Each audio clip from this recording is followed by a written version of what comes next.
Good morning, good afternoon, or good evening, my fine friends. Welcome to episode 21 of season 13 of the Tom Petty Project podcast. I'm your host, Kevin Brown, and this is the only weekly podcast that digs into the entire Tom Petty catalogue, song by song, album by album, and includes conversations with musicians, fans, and people connected with Tom along the way. Today's episode is another bonus artist conversation that I had with a young French songwriter who's currently based in England, performing under the name By Lily. Sam Krishnan started out thinking he was probably going to become a rapper, but through a circuitous route that we discuss, found his way to Tom Petty, guitar, and a very contemporary spin on indie folk music, which I haven't really heard anything quite like this before. So, the way I usually find guests for the show is it's usually me getting interested in the music first and then reaching out and contacting them to see if they'd be interested in coming on the show. But in this case, Sam reached out to me and told me about the tribute song to Tom on his upcoming record, which is out now. And so I went back, listened to a couple of singles, made sure that it was, music that I would be interested in and I would have something to sort of say if I spoke to him. And then after listening to those singles, I was like, yeah, this is really, really interesting. And I was intrigued to learn more about his background and where his musical personality comes from. We chatted for a good couple of hours, and the first part of this conversation is what you'll be listening to today. And as always, I've split out Sam's answers to my 10 questions, which will drop as a separate episode tomorrow. I found talking to Sam very easy, and his relaxed, warm personality shines through this entire conversation. And I know you're going to enjoy this one. So sit back, relax, and enjoy my conversation with Sam Krishnan. Tom Petty, Tom Petty Project, Tom Petty, hey, Tom Petty Project. Let's just dive straight in then. Let's get into you have an interesting and eclectic background. So tell me about your early family life, where your parents are from, what your heritage is. Yeah. So first of all, I just wanted to say thank you for having me on.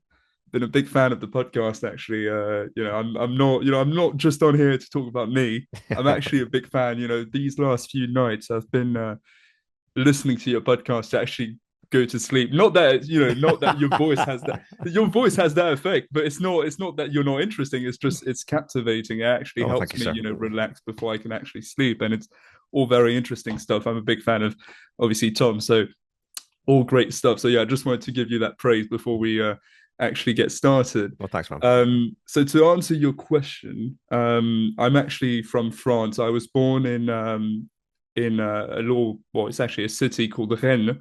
It's in Brittany, right next to Normandy, actually. And so yeah, I was raised in Normandy, and lived there for about say 16 years. So my parents actually got divorced in 2008, if I'm not mistaken. And so it's an interesting heritage because of my dad is basically he was born in India, he was born in Delhi, but he never lived there. He lived there for a little bit, like a few years, and then he moved to New Zealand with his parents. So this is why there's definitely there's I wouldn't say I'm the best with English, but I'm definitely, I'd say, above average. My starting point was pretty decent because of my dad. He would always speak to me in English since I was born. So he can speak French. It's just I think he probably did it just so I could get used to two separate languages. Yeah. So yeah, and then my mum, interesting as well because her mum is German, so was born in Germany and fully German, and her dad is French, and she was born in France actually. So, yeah, she was born in France. Yeah. Just second guessing myself. Yeah, she was born in France, and yeah, so I guess from that point, there's naturally a little bit of for me personally, like the music in the household, especially back when my parents weren't divorced. I used to listen to music a lot in the car. They used to just play the music that they liked. So there was a lot of, it's funny because it's not very Tom Petty, but they used to play a lot of ABBA, Pointer Sisters, a lot of a lot of the pop from back then, but then they would also play a lot of Beatles, a lot of Phil Collins, U2, and the big band that I would say actually is kind of 50-50 with Tom Petty and the Heartbreakers that they would play a lot was Fleetwood Mac. Fleetwood Mac was huge, like Oh yeah, huge, man. huge. And I can imagine you're also a big fan because of how the two bands are sort of linked in a way. Yeah. Mostly Stevie Nicks to Tom Petty, obviously, but and then obviously speaking of Mike Campbell joining Fleetwood Mac later on to replace Lindsey Buckingham, Yeah. it's kind of it's hard to appreciate Tom Petty and the Heartbreakers and not like Fleetwood Mac, It would be from a what I know. it would be a very strange thing, wouldn't it? I think to Yeah, find somebody who loves Petty and thought, oh no, Fleetwood Mac, no, yeah, that's just boring. Oh, but here's a question then: as a guitar player, yeah. your Fleetwood Mac is that Buckingham Nicks era, or did you ever go back and listen to Peter Mm, Green and the blues stuff? I'm always curious with yeah. younger people. Do you know about that earlier stuff? Yeah. So it's definitely an era that I know about, and I did my research, and obviously it wasn't the starting point. I'll be honest. Yeah, Like the starting point for me was Buckingham Nicks and Fleetwood Mac. Buckingham Nicks was it's funny because for all these years it was only available on YouTube. You couldn't get the yeah, LP. And then it's funny to jump to a point in my life. A few years back, I was doing an internship in a recording studio in Paris, working for my uncle actually. And I remember I was there was an eBay product of the original LP of Buckingham Nicks, and I was trying to bid some money to try and get the LP, and I actually managed to get it before it got re-released a few oh, months ago. nice. So I was so happy. Like that was the highlight of my year. But yeah, no. To go back to your question, Buckingham Nicks was definitely a foundation, but obviously rumors. The Tusk album. Those were the two major influences in my life Yeah, back then. And actually, to make it even more precise, my funny story, my dad used to only play the Tusk song in the car. You know, the one with the yeah, the yeah, yeah. percussions and the drums. He used to only play that one song of the LP. So, my influence at that point was just that song, and then I did obviously a bit of digging, and we used to listen to a lot of the greatest hits. And growing up, I kind of just did my own digging and started listening to rumors and rumors in my opinion is the greatest album of all time. And I just it's my Yeah, I mean, it, yeah. the only song on that album that I don't love is Dreams. And for just something Ooh, about that. Yeah, I know, and I'm the outlier in this. Everyone loves that yeah, song, but it's just that one. I think everything else on that record is just yeah, incredibly interesting. With that one, sort of like, okay, yeah, well, I kind of expect Fleetwood Mac to do a song like that, but yeah, Secondhand News and The Chain and yeah. I don't expect those songs necessarily, right? But Mm, it's interesting because you're talking about, no Petty, but the Beatles, Fleetwood Mac, yeah. ABBA, Phil Collins. I just picked up the 12 inches record store Oh day wow. release. Fantastic. All those Yeah, bands though have what you have in your writing, which we'll end up getting to, is melody. So you're yeah, getting this great yeah. grounding in melody. And I would sort of ask about, do you remember the first time you sort of really, as a young person, recognize that's my music. That's what I Ooh, want. That's what I like. yeah, yeah. No, of course. I would say so. I used to. Okay, well, actually, yeah. The turning point for me was so as I was saying, Tom Petty wasn't actually a part of my childhood. I Yeah. discovered him later on, and the turning point for me, and this might be upsetting for you as someone who's loved Tom Petty for so long, but the turning point for me was the Defiant Ones documentary. Okay. I'm not sure if you've heard of that.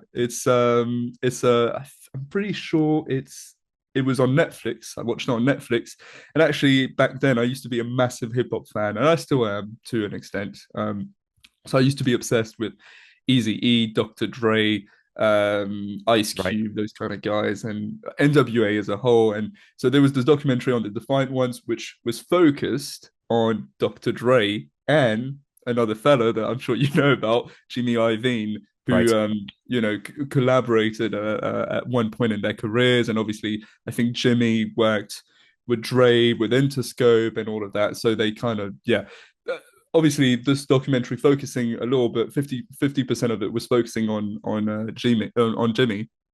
I discovered Tom Petty's music from there, and I was Right. fascinated by the little bit of the documentary that covered Stevie Nicks, and then obviously it starts talking about Tom Petty, and I just thought, wow, this guy is this guy is really something. Like I just Yeah. instantly kind of I wouldn't say fell in love straight away, but I thought so much charisma, so much personality. This guy is definitely worth my attention. So I did a bit of research, and that was after he passed away because he passed away in 2017, right? Yeah.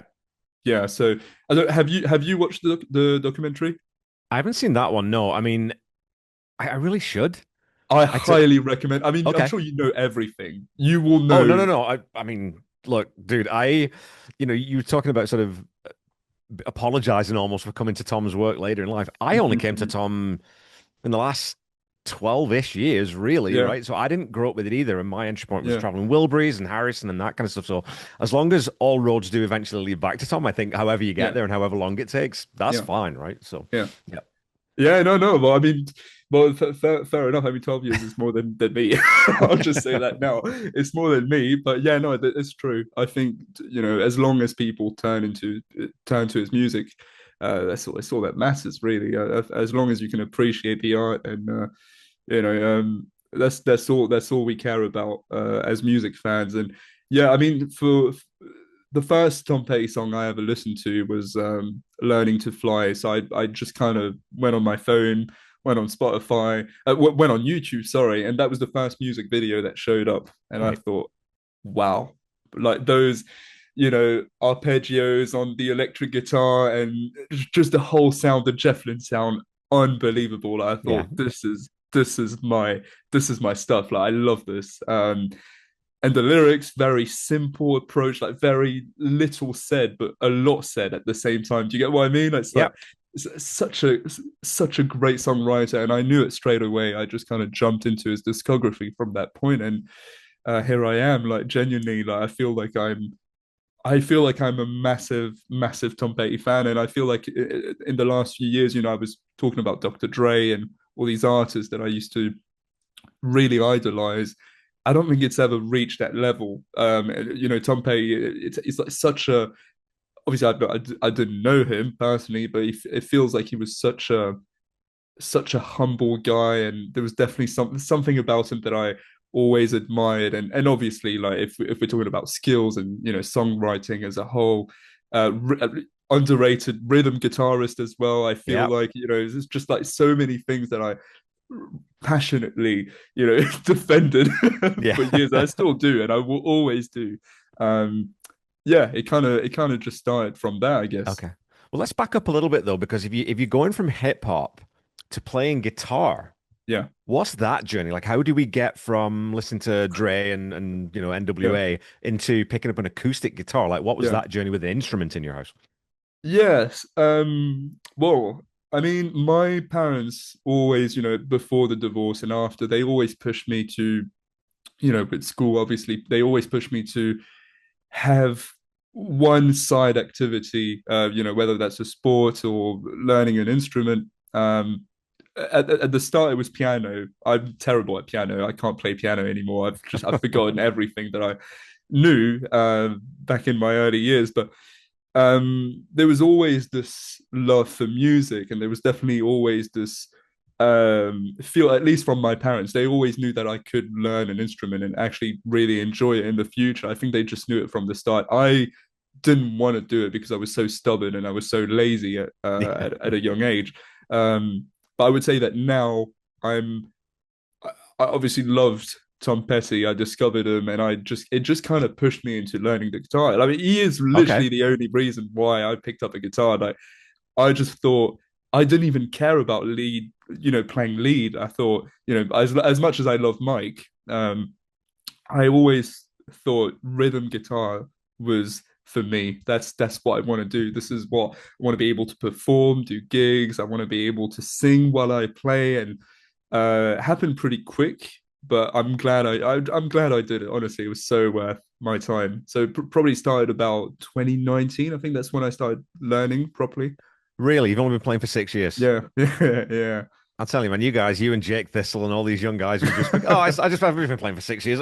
I'll just put these songs yeah. together. It's fine. It's fine. It's Oh, Jake is on another level though. Jake is like well, ridiculous. we'll get to Jake. We'll get to Yeah, Jake in a yeah, little while here. But yeah. okay, so it makes sense though. Again, and I'm not to beat that to death, but if you're coming from that sort of hip hop world where the beat really is kind of the main, and then obviously the lyrical flow of it, but the beat's really important in hip hop. Yeah. So picking up rhythm guitar and being drawn to the rhythm of it and sort of that, and we'll talk about flow again because that comes up in one of the songs. Yeah. That makes a lot of sense. There is definitely a straight through line there. So if 6 years ago you start sort of playing guitar, how Mm, long ago did you start thinking, well, maybe I'll start trying to write my own songs? Like, where does mm, that sort of evolution come in? yeah. Uh, well, it was I actually started writing songs probably about 6 years ago as well. Okay. It was probably at the same time. What I will say is when I started playing guitar, I was a lot more satisfied with my playing than I was with my writing. I think my Yeah. writing back then was in French. That was the first thing. And because I knew that I would never be able to captivate the audiences that I wanted to captivate writing in French, I kind of had to learn how to master new language. And obviously Yeah. it kind of worked at the right time as well because I moved to England end of 2016, so my English was getting better and better. Um, so this is what I thought. At the start, I thought I would never be able to write in English, and now I kind of getting better and better. I'm not great, and I will always be in a learning phase, I guess. But it's something I'm glad I did. I hope that answers your question. Yeah, that's interesting though, because I mean, I want to dig into this a little bit because the way that you use language is Mm, quite unique. You don't really write like anyone else I've come across, and that explains part of it. But with French being such a structured language and being yeah, very sort of rigid in its form, yeah, is there a difference? Because obviously I can't listen to French music and understand the mm, language. yeah, So is the way that you write, I don't know if I'm going to be able to explain this, is the way that you write in French really, really different to the way you write in English? Because you can mess around with English words and put them in mm, different orders and they still sort of make sense. Where in yeah. French, you don't have that same luxury. So it feels like it might be more difficult to be as expressive in French, which maybe that's just Mm. a crazy thing to say, but Yeah, no, it's interesting. I never thought of it this way. I would say that writing in French, obviously as a native speaker, has never been it's never been too hard for me. I think actually there's some songs I wrote, hip hop songs, because I actually started writing rap songs. I yeah. forgot to mention. This is why I kind of started with I thought I'm gonna be a rapper, gonna start, spitting bars and doing all that stuff. But it really, I think back then I kind of thought of myself as someone I'm really not. I think it's funny actually because the name my artist name back then used to be wannabe. Okay. It used to be like wanna space b, and it came from a term that Easy E used a lot in Okay. some of his diss tracks back then, and I kind of thought, because he's one of my favorite guys, I'd pick that name and kind of use it in my favor, in my own favor. Um, but yeah, I don't know. It's definitely like what you were saying about, messing around with words in English. That's definitely more doable, and I've felt that it's definitely something I've played around with since I started writing in English. Um, but I wouldn't say it's too different. Okay. Um, the way I speak, actually, if we're talking about purely the way I speak just in English, the way I sound, and it actually, a lot of people tell me I sound really posh, which is true. I Yeah. do. but I think that it comes from the fact that in France they teach you posh English. Like, for example, they're not going to, obviously they are going to teach you that, but if you want to say mum, you're going to say mother. Yeah, They are going to teach you how to say mother and use it in a sentence, and they're going to make you feel like this is the way to go. Like if you speak to a local in England, if you want to describe a relationship with your parents, you use mother, father, yeah. those kind of words. And I think that has kind of stuck with me in the last few years. And I've been trying to change it. Been trying to change it because a lot of people, they don't really take you, or actually they take you a little bit too seriously when you use those words. But I think that probably comes from that. Right. Yeah. Yeah. So where do you live now? Whereabouts in the UK do you live? Because Yeah. there's definitely like little inflections from like that's I think Suffolk area is sort Yeah.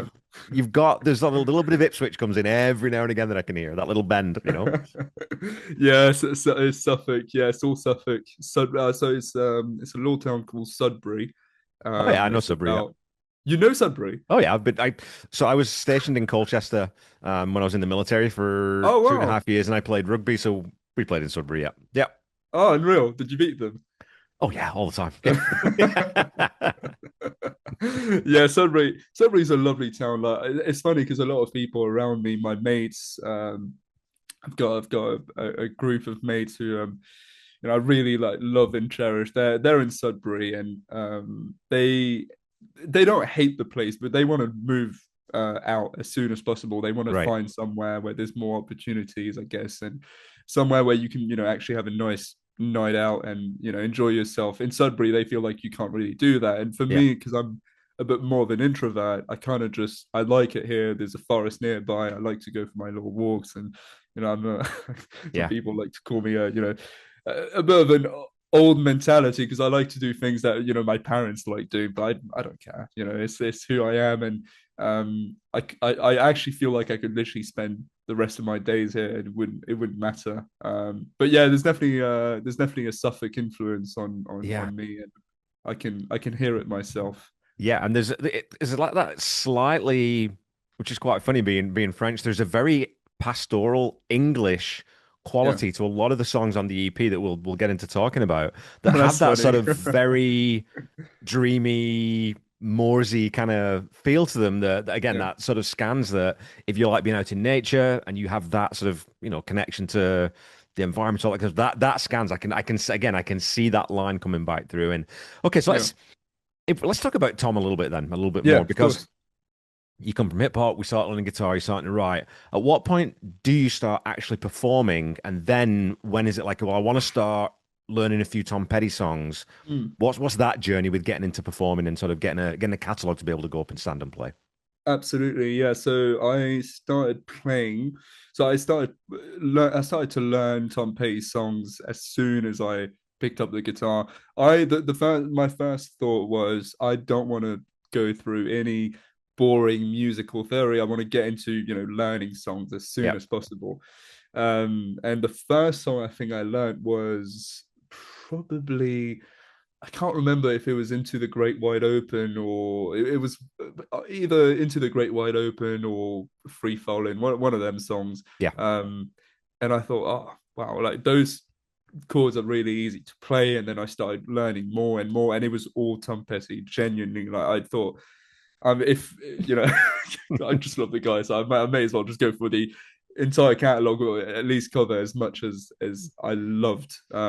And so yeah, I guess over the last few years, I learned like a lot of the Wildflowers songs and a lot of the Into the Great Wide Open songs, and it kind of just started from there. And then obviously what we were discussing before, the Fleetwood Mac influence and the Yeah. guitar influence, I really got into the Lindsey Buckingham stuff. So learning to play harder songs, so Never Going Back Again, Yeah. Big Love, the acoustic version that he does at Oh like man, that is hot. That that song. is Wow. hard, yeah. That is hard. But I learned it. Good for I'm you, glad, dude. man. I'm Good glad. for you. It was a bit of a funny period because I knew I was learning, so I would kind of just go on YouTube, search a song, and then learn it from that. I would not really do that now because I think now I've sort of developed the ear to kind of learn stuff on the go and kind of use Yeah. my own ears. And but I have no theory. Like I'm a bit of a oh god, I was gonna compare myself with someone I probably shouldn't. I was gonna say I'm a bit of a Paul McCartney, but that's no, I'm not gonna say Well, no, that. but Because they had no theory yeah, notions. So I guess in that way, I kind of just feel like it just kind of comes to me in that way, playing the guitar. I think that Um, most of the truly great songwriters fall into yeah. that camp, though. If you talk about Dylan, if you talk about Lindsey Yeah. Buckingham, if you talk about Tom, they weren't formally trained. And so I think Yeah. that that liberates you to a degree. You Yeah. don't get sort of pigeonholed into, well, that is what this form is. This is the next chord in this mode. If you don't Mm. have that background, you think, well, I'm just going to play this and see what it sounds like.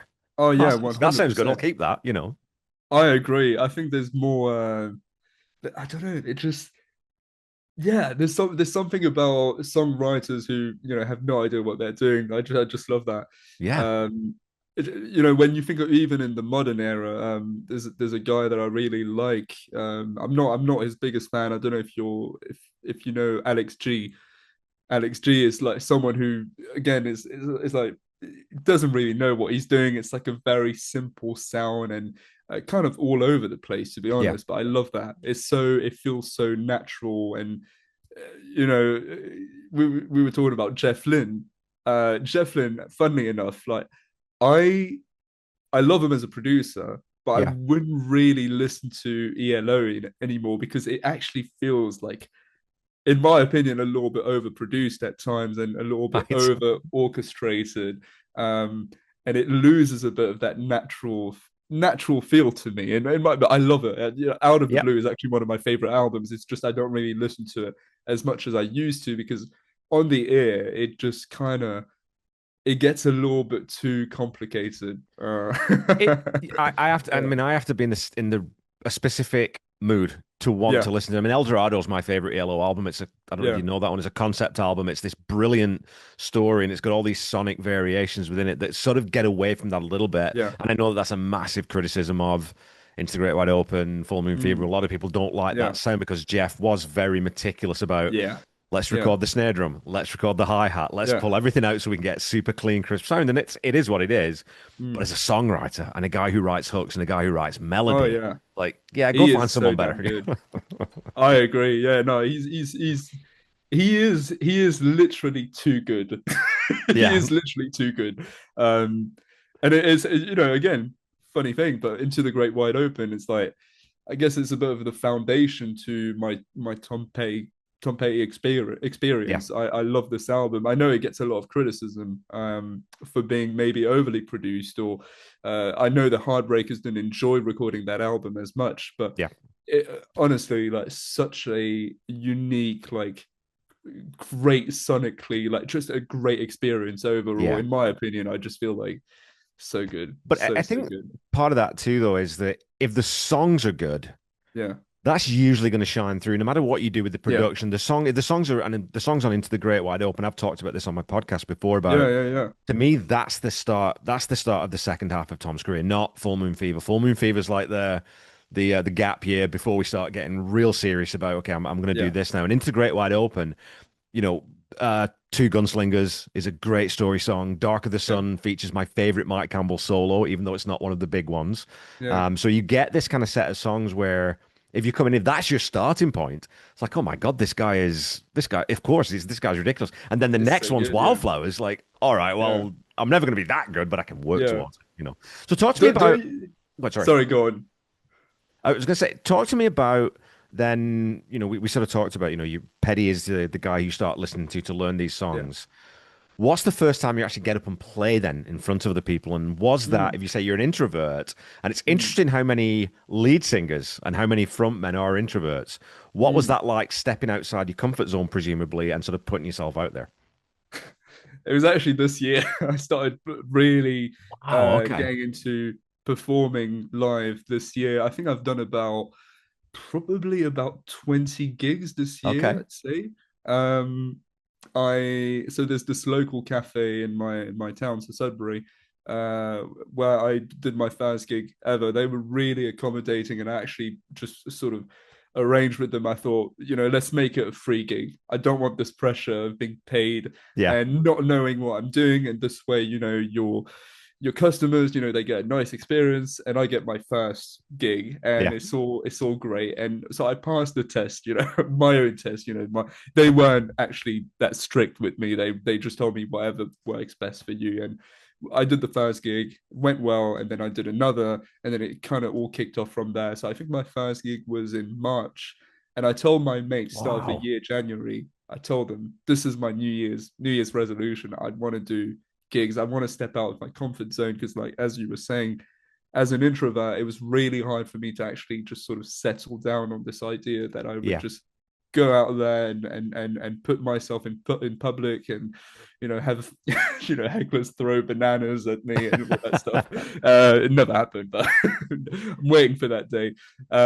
So yeah, I really fell in love with performing. It's not something I'd want to do all the time. I don't want to, be gigging like 7 days a week, and Yeah. that's definitely not something I want to do. I would hate to be on the road too much, but I love, every now and then doing a little gig, like a once a month thing. That's something I really like doing. And so far, because I'm not a renowned names, I can really allow myself to kind of decide when I go on the road. And Yeah.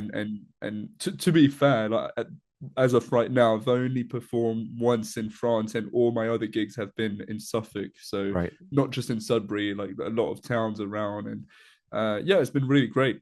Been really enjoying it so far. I think though that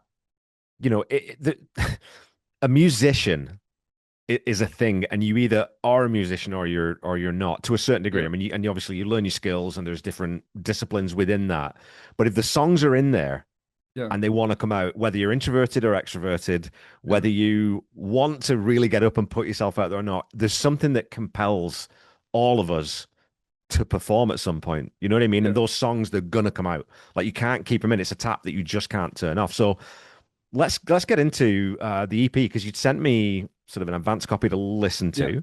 yeah. It's called Voicenotes. Is that the Yeah, title of that's the? right. Yeah, Yeah. it's called voice So notes. Yeah, was this a collection of songs that you sort of had, two or three sitting around and you just kind of molded them into a cohesive shape? Or did you mm, specifically sit down to write a set of songs thinking, I want to put an EP together. I've got mm, sort of a very general thesis through this. This is what I want it to be. This is what I'm going to write. yeah. So the CP, actually, I started writing it. I'd say I keep I keep forgetting the dates exactly, but I'd say about 2 years ago, because Okay. the debut single called Red Bridge came out a year ago, but I started writing it a while back, and that was probably about 2 years ago.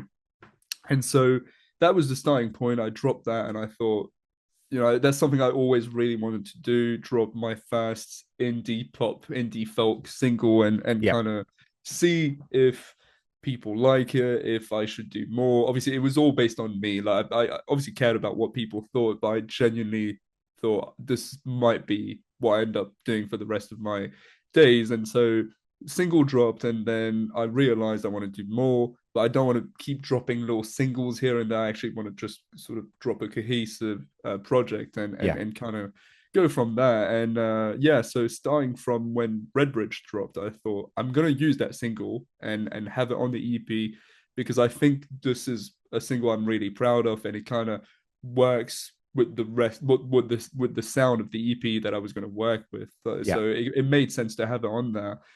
So it is definitely going to be on there. And yeah, I just started working on more and more songs. And to kind of give a bit of context, initially I thought of myself as an indie folk act, and then I realized that listening to Redbridge, it's not really indie folk, it's more indie pop, because it has a lot of it has, I think, a lot more digital elements to it. It has a Yeah. lot more in the box production, rather than, it hasn't really got that analog feel to it, which is like ultimately what indie folk gives off as a vibe, I think. So I would sort of classify myself as indie pop now. And yeah, I just started writing more songs. 6 more songs came around, written over the course of a year, I think.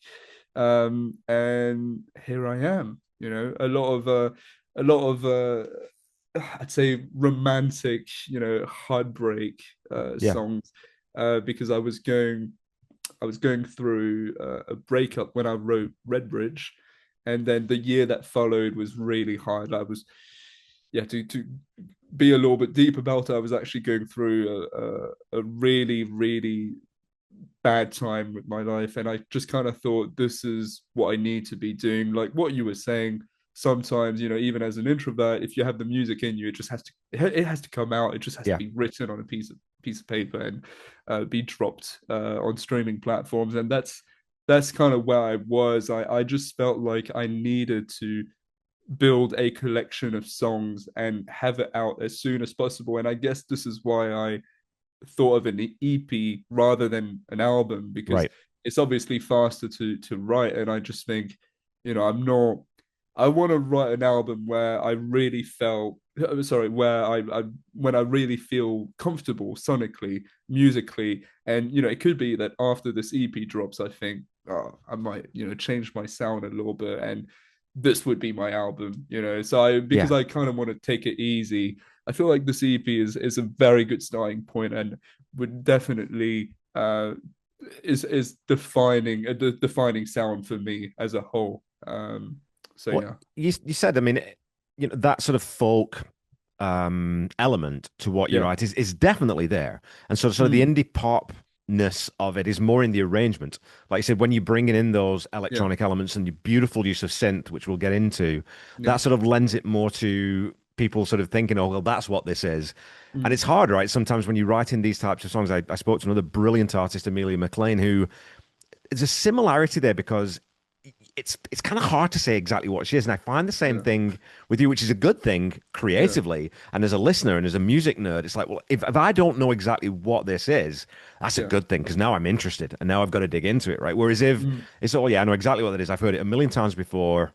Okay, I know what shelf to put that on. This is way yeah, more interesting. So I just wanted to sort of say that I think that I wouldn't stress about that. I mean, if you yeah. want to call yourself indie folk slash indie pop, I Yeah, think no, they're both absolutely. Yeah, applicable. yeah. Yeah. No, definitely. There's definitely a variation there. I mean, I definitely feel like I'm more indie pop. Definitely with what you were saying, the production, the arrangements, Yeah. it's very it's definitely more poppy in my eyes. But you're right. Like when they're written, when they're being uh recorded, when I take the guitar out, it's all folk. It's all Yeah. folk from that point. And especially when I perform the songs live, Redbridge Of being course. one of the songs that, in my opinion, sound the most, the word I guess, digitalized. When I perform it live, it doesn't come across that way at Of all. course. It just feels very organic, very analog sounding, I guess. So yeah, Well, I wanted I to ask you agree about with that. you. Let's start a little bit with Redbridge then, because you've got that really nice organ part right off the top with Yeah, that real, there's just that slight tremolo on it. But then this yeah, bass line underneath, that very cool yeah, bass line. So are you collaborating with other musicians or is this all yeah. you? Like, are you playing everything on this record? Yeah, it's all me. It's all Wow. me. Okay. Yeah, So you're playing bass as well then. it's all in the box. That's the thing. Okay. It's That's all in the okay. box. Yeah, it's all. I started learning how to use FL Studio about, God, it's been a while now. Been probably about, it's probably 7 years, Okay. maybe more. To be honest, I can't remember because I used to make hip hop beats, and then yeah, the production is all done by me. And actually, the only it's a bit of a mystery, but I'm just going to reveal it here, a bit of an exclusive. All the instruments is actually in the box, apart from acoustic guitar, Right. like Okay. electric guitar, drums, anything. I mean, I know there's no drums on Redbridge, but anything played, the organ, it's all chords built in inside the door. So Okay. I Cool. would always kind of play the chords myself, obviously like build them myself. I don't really pick out samples. I'm a bit scared of on a legal point of Of view. I course. know I love hip hop, but I don't really want to do that. I have done it, but it's not something I want to exploit the same way as a hip hop producer would. Yeah. So I kind of just try and play everything in the box, I guess, It's apart super from interesting though acoustic because guitar. it's that. that generational shift into, the Mm. internet and it's made everything easier for artists to be creative. Yeah. And there is an old guard that's maybe the generation behind me that thinks, well, that's just cheating. Well, of course it isn't. I mean, you're going to tell me that the Beatles wouldn't have used all these tools if they were around? Of Yeah. course they would. They would have jumped at the chance to use all these tools and make Yeah. these interesting because you can do things with them that you can't Mm. do with just regular instruments, or it would take you 50 years to get that certain Mm. sound, right? So I mean, again, that's interesting because I thought that there were a couple of spots where I thought that actually sounds like a drum. There's a little, I can't remember which song it is. There's this little shuffle beat in one of them. Let me just Mm. look through my notes here that I got. Might be Dream Away. It could be Dream Away, or it Could be could be. Dream Away. Yeah, there's this, and it's almost like it's a brush snare in it. I'm like, so I'm like, oh, that might be a real drum. I don't know because Mm. most of it definitely is. Yeah, You can hear it. I try and go for the most realistic sounding drums. Obviously for the songs that I want to kind of compose and produce as Right. real as possible. I try and go for these kind of real sounding samples, real sounding samples that sound like proper instruments, Yeah. basically. Um, and so yeah, there's definitely like a song like Dream Away, for example, definitely feels fully like hip hop in a way because it kind of I kind of shifted from that idea. I Yeah. thought this is going to be the up tempo a kind of hip hop sound song of the EP, Right. and there's definitely an influence from my starting point as a Yeah. music listener. The hip Well, hop influence is definitely there, I I would want to say. talk about that song, but Yeah. it was River Star has got that shuffle on it. It's got that Oh, groove River Star. right Yeah, off yeah, the yeah. top, right? But Oh, Dream Away is my joint favorite, yeah. might be my favorite album. And I wanted to ask you about a line in this song Yeah. because I don't know if you ever listened to U2's Rattle and Hum album. I haven't. No, I BB haven't. King No. appears on it, and when Yeah. BB King came into the studio, he looked at what Bono had written, and the quote is, he said to Bono, "Man, that's a heavy lyric for a young man." And I want to sort of say the same thing to you. So begging for mercy because I lost their respect. It's a fight Mm, every day till it ends in a casket. mm, They don't see you cry. They think you have no regrets. It's the shame that still haunts you that you never forget. That's heavy, man. Where does yeah. that come from? Oh. Well, I I would love to get into it. It's I'd say an overly well, not overly. It's not that's not the right word to describe it.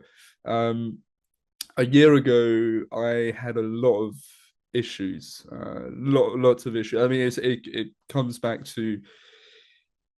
to a few years actually. It's not just last year, but it kind of stayed with me for a while. Mental health was completely Yeah, broken, and had lots of family issues specifically, and so this line kind of refers to that. I mean, the okay. whole paragraph, and this song actually more specifically, verse two is very much inclined to that period of my life, and I would say that this is probably one of the most personal songs of the EP, and it's funny because the production doesn't really give off that emotional vibe as much as some other songs like First Day of Winter, for example, Okay. which is very acoustic, very I'm diving sort of deep into what the problem was. Well, there were a few issues, but that was definitely one of them.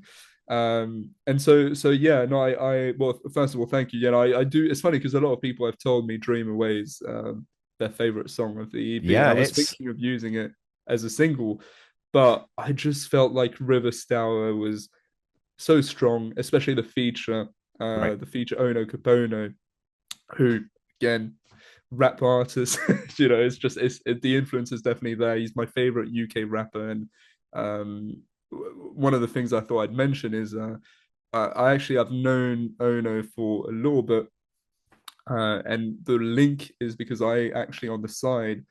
I work for a record label called High Focus, which Okay. is an independent record label in the UK, and they do hip hop, and Ono is actually signed to High Focus. So that's how I know him, and I've always been a sort of a fan since I joined the label. And I thought I'd ask him to jump on, and it created something that I felt like I could not not use that track as the Yeah. single. It just felt like this is it. Like this is the most perfect song of the EP. You know, even if I love every other track on it, it just felt like the strongest. And Dream Okay. Away is great also.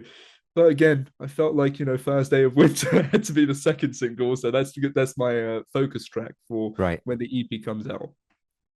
No, it's funny you say that because to me, Dream Away, it's got this weight to it that I mean, regardless of it, it's a little bit quicker. I mean, it's almost got a Yeah, that acoustic guitar's almost got that little tip of the hat back to Don't Fade on Me. It's got that dark late night in the woods kind of vibe to it, but it's got that and a similar roll to it, but again in a quicker tempo. But I wanted to ask you, what is that effect on the acoustic guitar at the top? It's almost Ooh. like like a fast flange or I don't Ooh, know okay, what, yeah, or a yeah. tremolo or something on there. It's super cool. I can reveal the source. Yeah, absolutely. So it's like I don't know if you saw my eyes kind of went crazy the second you mentioned "Don't Fade on Me." It's like major influence on the song, Okay.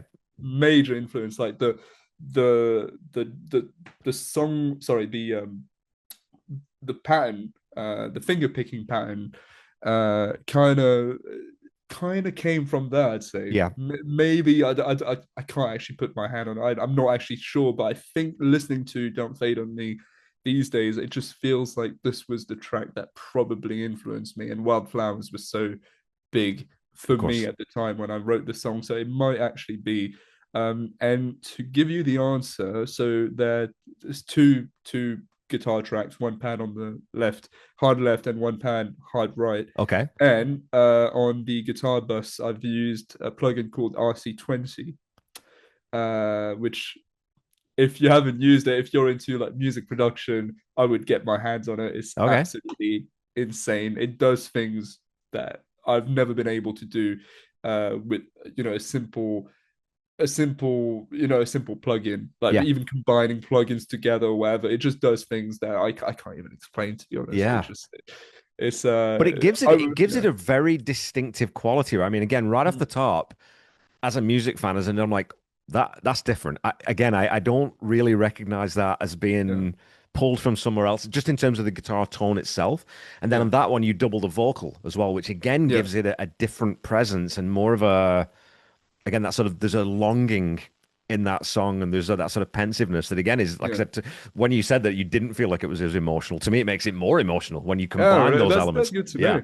That's good to know. It's definitely in your face that the stereo, the way I'm using the space in that song, Yeah. I feel like is way more in your face. Like just as soon as you start hearing my voice, it's all up in your ears, Yeah. and that was the idea. And actually working on that song with my mixing engineer, great guy, super talented. He's called Forrest ELG, and he actually works on a lot of the high focus mixers. So the label I work Hmm. for, he helped me shape that sound. And actually, initially, he brought in his own ideas and kind of reworked the guitar sound. And usually, a lot of what he does, I love. Like he kind of he doesn't ask, he just kind of does things Yeah. as he wants to, and sends me the mixes, and I'm just like, wow, this is amazing. But for that specific song, I really wanted to stick with the original sound that I went Okay. for in my stems.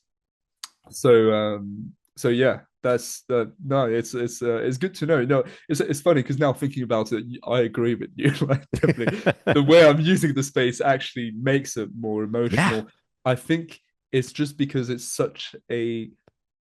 there's so much production on the song that, in my opinion, in comparison with a song like Thursday of Winter, it's not as organic and I get what you mean. Yeah. but I agree with you. Yeah, definitely. But first day of winter, I mean, you also get that sax that comes in, and it's Yeah, got a real sort of again, because yeah, but the way you use that organ, there's a real sort of Pink Floyd element that I hear as well, sort of early yeah, Floyd, and getting into sort of and a little bits of the wall where they're breaking things down. It's yeah. got that kind of there's something about an organ that makes a song sound bigger, Oh always yeah, to me, you know. oh So yeah. who played this? Is so that's sax then again? That's just in the box. That's all programmed. Is that Oh, I'll happily tell you. So the sax is not played by me. okay? I am so sorry. I forgot the name of the session musician who played the sax for Okay, me. so it is a real sax then. I Okay, but good. it is played by a real human, Yeah, because it's gorgeous. that's that would be insane. Like if I did that in the box, I think that would be one of my most. Like I would be so proud of that. Yeah.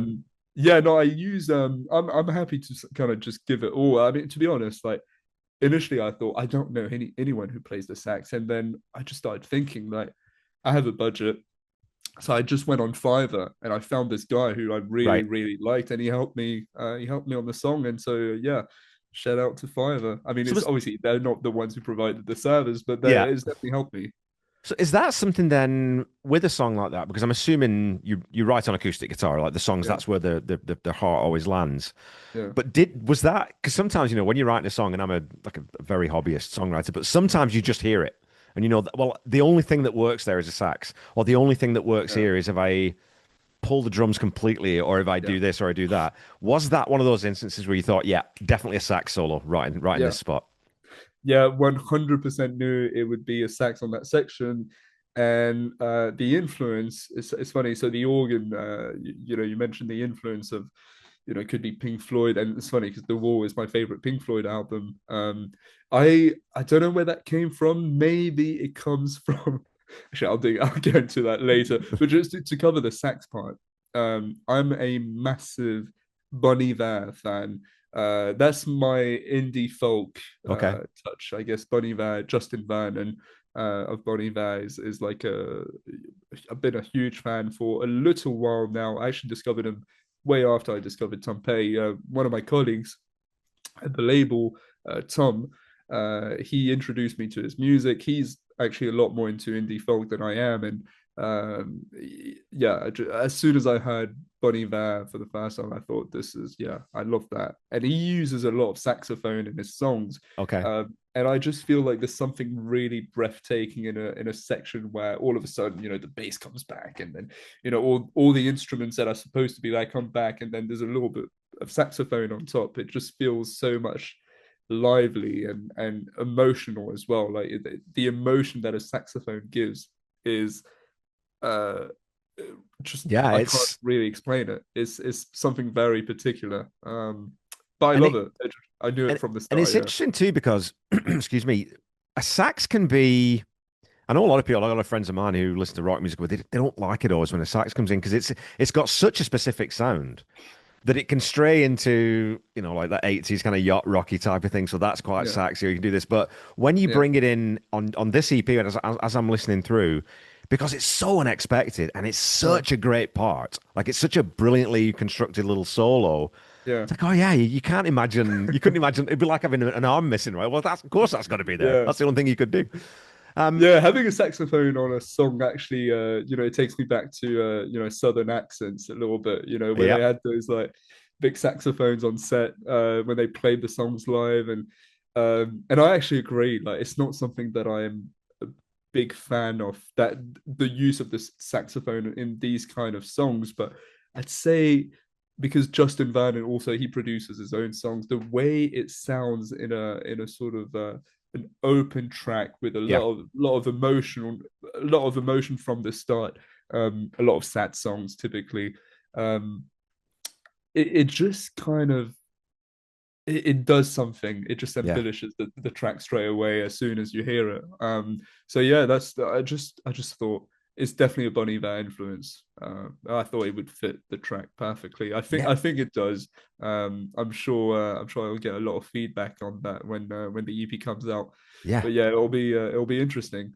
for sure. Yeah. So let's talk about My Hero, which is not Oh a cover of the Foo Fighters song, before anyone wonders. yeah, Um, I forgot about that song. It's funny. That's probably the most relevant song on this, like being for on this this podcast, podcast. yeah, Yeah, yeah. But yeah, this got the line in there, and this is again, I wanted to talk to you about sort of the way that you construct your sentences. And it goes back to what I was saying about maybe being a non-native English speaker, but the skills of one that mastered flows and catchy melody. yeah, Because that again, that word flow comes from that sort of rap hip hop background.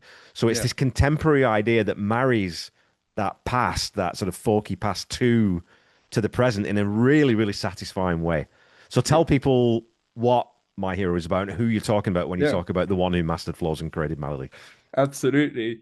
So My Hero is a Tom Petty tribute song. it's obviously, I've been talking about Tom Petty a little bit on this podcast as, just an artist that I admire, but I feel like his influence is way deeper than just, I like the music. And I definitely felt like on my first big release, which, this EP is essentially, it's my debut EP. So I thought it definitely needs to be, I need to, kind of take my hat off for the guy, because he is just Yeah. so significant in my life, as well as, the influence on my music. And so My Hero was just written as a kind of a thank you note to Tom Petty. And a lot of, again, I'm going to say it, like, I think a lot of people, especially my age, would probably kind of look at this track and think,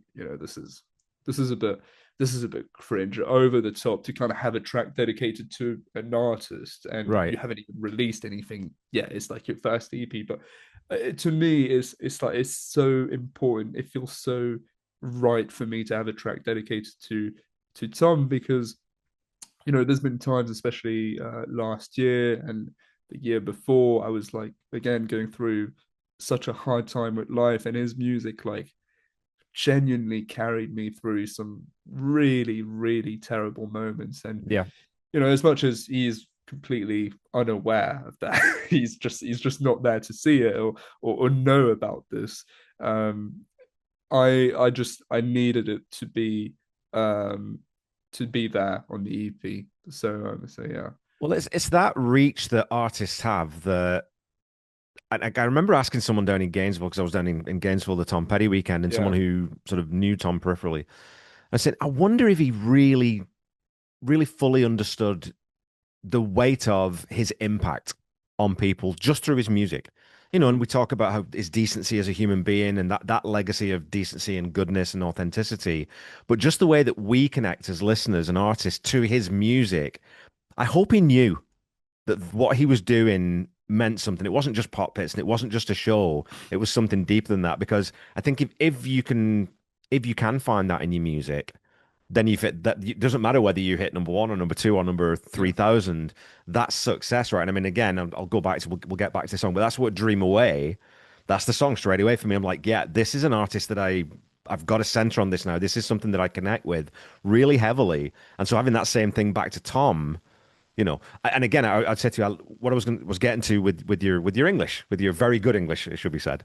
I love the form and the rhyming scheme, because now that you've sort of said about you've got this background in hip hop, you don't always rhyme in the same place that a rock and roll writer would do, Mm, and it's got this. Your sentences in this song are quite long, so mm, they're broken up in interesting ways where. The syllabic meter of it, there's not the same number of syllables in each line, and we yeah. get this spillover from one line to the next. It's all beautifully, beautifully, beautifully written. I can't sort of credit you enough for how Oh well God, constructed thank this you. song is. Yeah. Thank you so much. I mean, it means the world, especially, well, the first thing is, coming from someone who, I love and respect your podcast, but, the music that you cover is, I love the music. So for you to actually tell me that you feel like, the lyrics are beautiful in that, like, Yeah, it means the world. Thank you so much. And um, I it's only going to get better. It's yeah. only going to get But better. Like, I genuinely feel like I'm still learning. And dude, this is your first EP. This is your first yeah, EP. Of course, yeah, it's no, gonna. no, 100%, yeah. But you've got that the same thing I talk about all the time with Tom, and all of us fans talk about. This is about Tom Petty, but you wouldn't know that necessarily, because you Mm, still write in that universality, and there aren't hard allusions to it, but there's little learning to fly. There's a line in there that sort of alludes to that, and it's just this yeah, nod to it without it being overt. And I think that yeah. that's the way you do it, right? That is absolutely the way you should do it. So I think you absolutely nailed it in that regard as well. Oh, So thank you, man. It's so good to hear. And honestly, yeah, what you've just mentioned is, consciously, I knew I wouldn't, like, I knew there wouldn't be a line where I'm like, oh, yeah, Tom, I love you. There, yeah, there wouldn't be any of that. I thought from the get-go, if I'm writing a song about Tom, I'm not mentioning his name. It's just, it's really, it's a letter to him. He's not there to listen yeah, to it. But that's how I was looking at it. It kind of, I'm just like, I'm basically in that song, I'm just saying, like, you're my influence. I'm trying to be like you, but I'm never going to be like you. There's never going to Yeah. be anyone like you who reaches that amount of talent and just as a human being. Again, I didn't know what he was like, but I just feel like that level of integrity and talent combined together, I've never seen that Yeah. anywhere. It's really unique how he was um, putting himself out there. It wasn't an act; it was just who he was. But if everything about it Yeah. feels so damn good, and that's who I want to be. This is what I mean, like the deep influences. And I'm sure this applies to a lot of Tom Petty fans, but maybe you included. Just for me, the music is not just the only significant part about his work.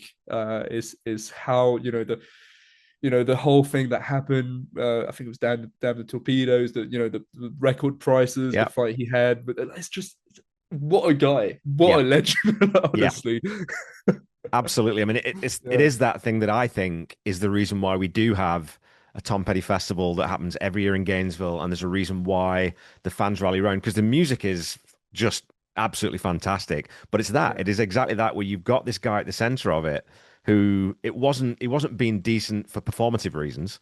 And sometimes you get a little bit of that sense with Dave Grohl from the Foo Fighters, think, is he just kind of pretending to be a good guy? Or Petty just never thought about that for a second, right? He just yeah. was a good guy, and it came through. And I wanted to ask you about this. I kind of wrote it down in my notes as like the dream sequence bridge.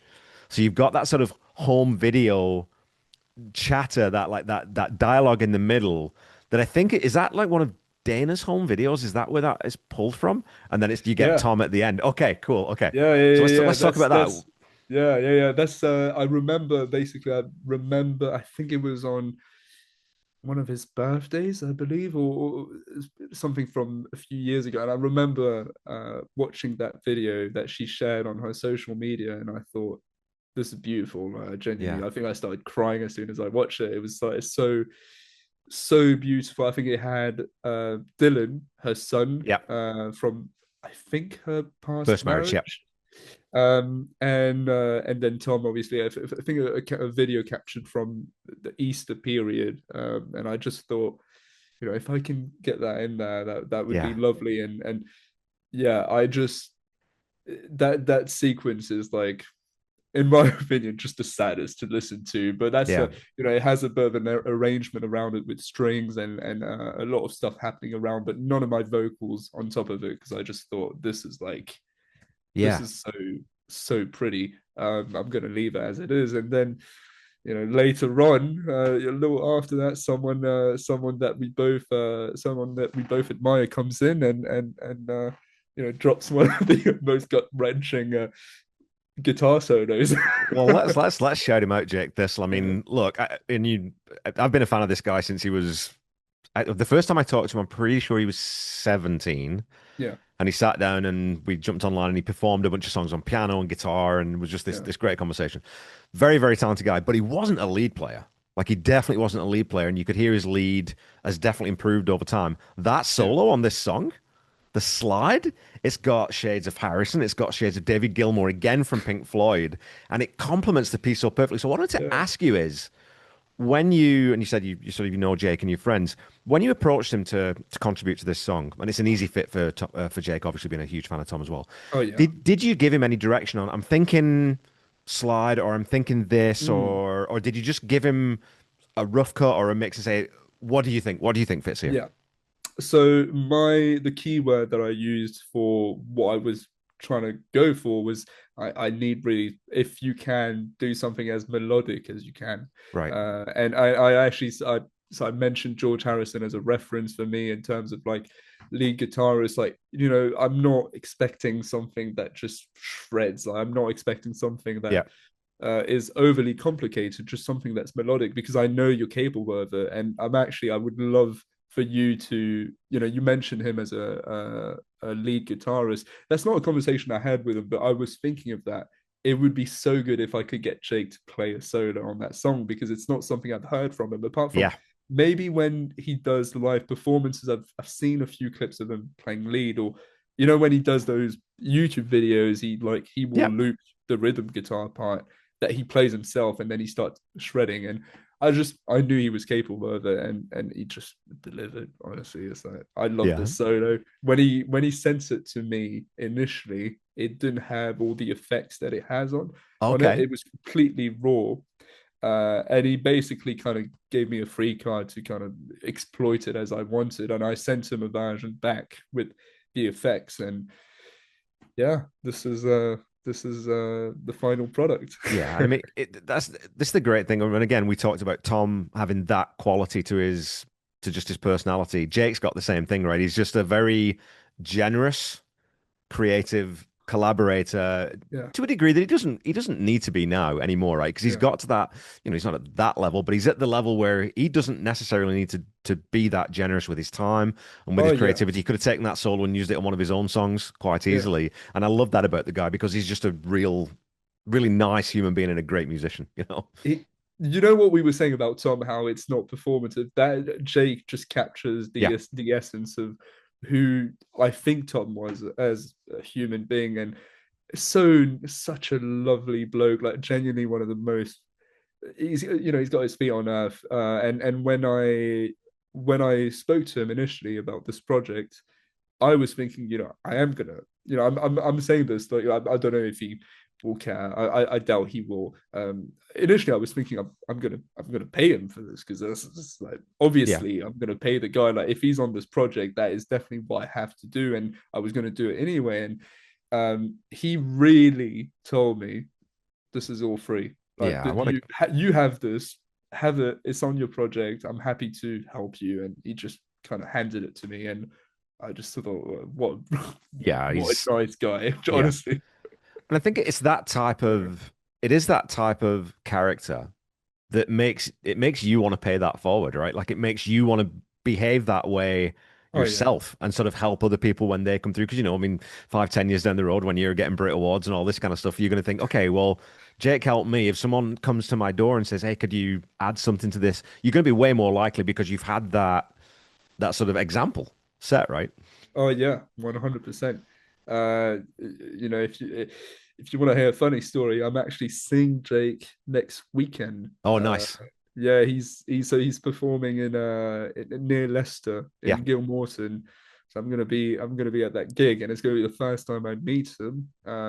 I've been trying to see him a little bit after that because I know he might be in London for a little bit, so I'm gonna try and see him there, and maybe have a bit more of a sort of like personal like yeah, coffee catch up at that point. But I can't wait to see him perform, and I've been waiting for that moment for so long. yeah, Him coming to the UK is just so big for me, and I know that you know a few years back when I first saw videos of him covering the waiting, I think on that big Rickenbacker, I just yeah, thought this guy is going to be huge. He's yeah. definitely going to be huge. He's so good, and he keeps growing. Like honestly, like with that record deal he's got now, and I think he's going to do amazing things. I can't wait to see what the future holds for him. And I know you do too, because I've Yeah. I've been listening to your podcast as well. Chatting to him on the podcast. Actually, I listened to that yesterday. I listened to Yeah. one yesterday that you did a while back. But it's so great to see what he's doing, and as well the Gainesville, the Tom Petty Festival, Hmm. him performing there is so great because he is the most. I mean, he's obviously like an original artist and he has his sound, but he is the most Tom Petty artist that I can think of right now in Yeah. terms of like, he loves the guy and it's one of his biggest influences. So it makes sense that he's there, and the fans love him as well because he's such a good guy. Yeah. I just know he is. He's an easy hang. When you meet him in Yeah, person, it's like, oh yeah, he is that guy. That's exactly who he yeah. is. Well, let's quit talking about Jake and bumping him up all the time here because we've done that enough now. But I wanted to talk to you about one Yeah. last track from the EP, and it's the opener. So Ooh, Arjun Krishnan, this again, like first of all, this is a bold opener to a record because it's sort of I'd say the most outside of what the rest of the collection of songs is. yeah, It's also got this. I'm a big Massive Attack fan, and it's kind of got that kind of thing going on where it's very electronic and there's no lyrics, but we get this, this narrative about this kid in New Zealand who went missing. it's got this very gentle bubble to it that never quite goes to a full boil. So it Mm. leaves you hanging and it sort of leaves you wanting more. It's got this ambient electronic music element to it that I'm really, really into at the moment. So I wanted to ask you about this one because this one again is fascinating. Like, why is it this subject that you chose to layer over top of this piece of music? Yeah, no, of course. So Arjun is actually he is my uncle. Essentially, my dad grew up, as I was saying, he grew up in New Zealand. He moved there very early on as a young guy, and so my grandparents at the time, so they had my dad, and they thought they would adopt a little kid, and they actually did, and his name is Arjun. His Oh, original okay. name is Benoit because he actually his heritage is actually French, funnily Okay. enough. And I'm gonna cover that later, but basically that French link is actually what got my dad to meet my mum later on. But yeah, Arjun basically grew up in New Zealand in a little town called Palmerston North, and he went missing. He went missing, and this was like a big case in New Zealand back then in the 80s. And he went missing, and 3 years after, his remains were just found in a forest with no explanation. So very dramatic time for my grandparents, and I never got to meet him, but I feel like this episode in my lifetime has been so it was so important before I was born, and it was still important after. And I can feel that, even not to be too deep about it, my dad is still very much affected by, because he was so close to him, Of obviously. course.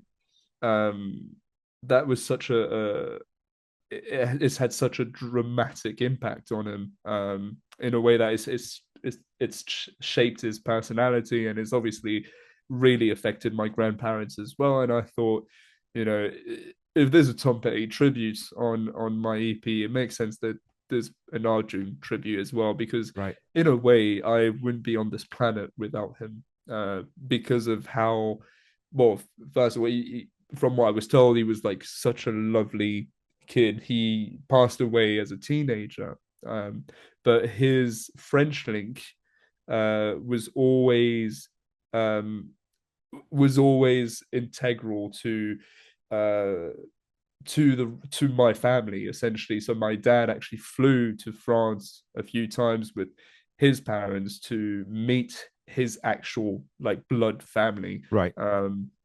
And so this is how my dad met my mum, essentially, because she was friends with that family. So it all kind of started from there, and then obviously my brother was born in New Zealand because my mum moved to New Zealand, and they raised him there for a few years, and then they moved to France again, and then I was born after my sister. Right.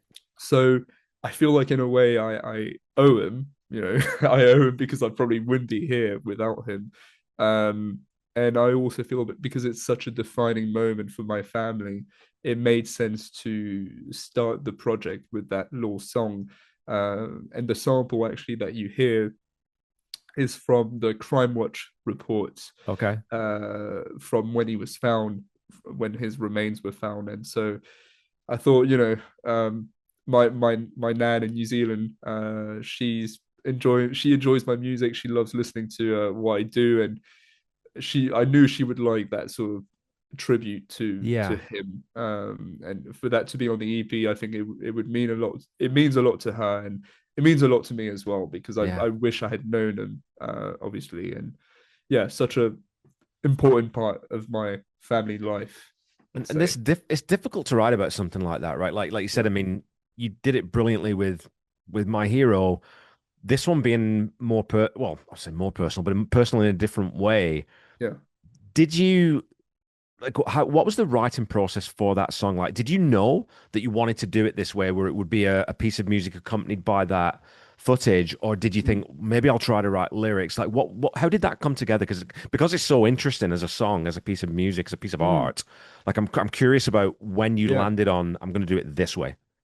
No, of course. Well, thank you, first of all. I just thought initially I was thinking of having some words on top of the instrumental, and then I just started thinking this is too personal. this is too personal, and I've also got access to a lot of material that could help me shape a song that is, emotional and captivating for people. And the sample actually kind of gives a lot of the story, Yeah. and I feel like it's so there's a word in French we say poignant. It kind of it's like poignant. I don't know if that's a Okay. word, but Yeah, it yeah, just, yeah. yeah, it's Okay. like it's so like strong. You can really feel what the song is about with just the sample and the background instrumental, that I just Yeah. felt maybe singing on top would be too much, and I just kind of felt like, yeah, I'm gonna keep it that way. I think it actually shaped up pretty nicely, and it made me cry Yeah. quite a lot when I was listening to the track the first few times, and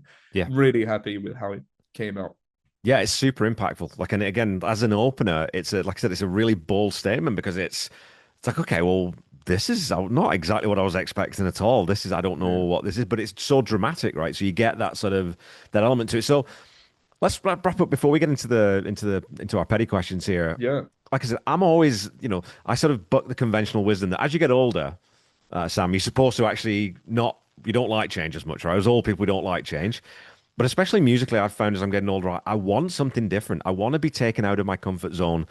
I love AC/DC. I love Led Zeppelin. I love Deep Purple. I love all those bands, but I've heard them all now, and I've heard that thing. I want something yeah, that's interesting, something that's different. yeah, So the sonic experience of listening to voice notes yeah, is again something that I don't know whether it should work for me because it's not the type of stuff I'd listen to.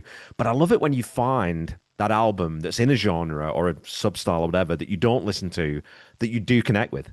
And it's like, if this is the only album that sounds like this of this type that I have in my life, that'll be yeah, fine for me because it fills a very sort of specific gap in my music listening. The songs yeah, are beautifully crafted. I think you do a great job with synths. I think I was talking about that. You know when to bring them in. You know when to not do too much and let it breathe. And again, when the acoustic comes in, it's all beautifully done. And the additions of the sax, the guitar solos, all fantastic. And you don't always take chord progressions in the direction that I'm expecting, which again, as a music nerd, is like great. I've got so much. There's so much meat on the bones of these songs that I know I'm going to be listening to this for weeks and still finding new little corners and new little things to listen to. So thank you so much for a brilliant, brilliant body of work. well, don't thank me, thank you. I mean, that's amazing. I'll take all that, and I will have a very good night of sleep tonight. I'm telling you that straight away. All good. No, I appreciate that. And to quickly respond to one of the things you were saying about the chord progressions, yeah, that's a there was always this idea that I really wanted to make sure most of the chord progressions. I mean, a lot of it's quite like, simple and fairly easy to kind of guess and play around with Yeah. as a listener. But I think playing with open tunings as well, especially a song like Thursday of Winter. I can't even name you the name of the tuning, Oh, to so be that's honest. open tune. That okay, because Yeah, that's an there's that open little tuning. Yeah, there's that little descending progression before that bridge, or in the bridge before the sax yeah, solo. That there's yeah, suspended chords, but it's like I don't know what the hell he's playing there. yeah. It's got like a diminished ninth or something in there. I don't know what Yeah, that is. It's so cool. it's very special. It's actually, so the tuning, I can tell you for sure. I don't know the name of the tuning, but I Right. know on what song it was used. My guitar was tuned that way because I was trying to learn um, "Morning Morgantown" by Joni Mitchell, Oh well, there we go then. and It's so a you Joni kind tuning. of, Oh, yeah, okay. open tunings, Joni Mitchell. You kind of make the Yeah. you make the link, and it all kicked off from there. But even Dream Away, I think is, I can't remember, Open D, I think, or Drop D, Okay. I can't remember. I'm terrible with naming tunings, but it's Yeah. like it's just the top string is dropped to a D basically. So But it's so cool because it does give you, as a guitarist, it gives you those different phrasings where you just get yeah, a slightly different, because two strings where if you're fingering them at different positions, you'll have a slight dissonance between them sometimes, and you'll get that half flat thing on the D note. Whereas if you drop it, it just changes all that instantly. Just that yeah, one little tiny thing, right? And that's why I'm always jealous of guitar players because a piano or a synth, really, I mean, you can't mess around with that too much. With the guitar, all you got to do is tune one string down and you've changed the instrument altogether. do you play the guitar? I can play C, G, D, E, A minor, E minor, Can't barcode. The short answer is no, not really. So you can't play bar chords? Are you saying you can't play bar chords? Is it because you're kind of afraid? Not afraid. Afraid is maybe a strong word, but I'm not that good with bar chords. But I feel like I really kind of pushed myself Yeah. because I was struggling with them for years, Yeah. And, and now that's I what you've finally. just answered the question there. I didn't push myself. I just thought, oh, screw that. It's too hard. I know how to play piano and I can play drums now. So that's Yeah. enough. That's enough for one man. So No, that's fair enough. That's a lot. I mean, playing the piano, I would love to play the piano again. I currently in a house share, so playing the piano is probably not the best idea around here. yeah, But as soon as I have my own place, I'm getting a bass, I'm getting a piano, I'm learning a lot more instruments. It's definitely happening. deadly man. Let's wrap things up, Sam. This has been an absolute delight. It's been great getting to know you a little bit and chatting to you, not just about Tom, but about your music. Tell people about Voice Notes, when it's coming out, the release date, where they can find it, and how they can support you as an artist. Yeah, absolutely. Well, thank you so much for having me. Yeah, so Voice Notes is available on the 12th of December, comes out on all digital streaming platforms, no physicals, all digital. So Spotify, Apple Music, Tidal, all them big platforms. And singles are already out. So River Stour featuring Ono Capono, that's already out. It was out on the 21st of November. There's a little visualize on YouTube if you're into watching something while listening to music. That's also available. Yeah, my Instagram is at by Lily official. So yeah, it's all I have to say. Thank you for listening. If you've listened to the podcast all the way to the end, I appreciate you. It's got great stuff. And Kevin, again, I will keep listening to your podcast. This isn't an act or anything. I genuinely love what you do. So please keep on doing it because, if you stopped, it would be a much sadder world, genuinely. So yeah, keep on doing what you're doing, please.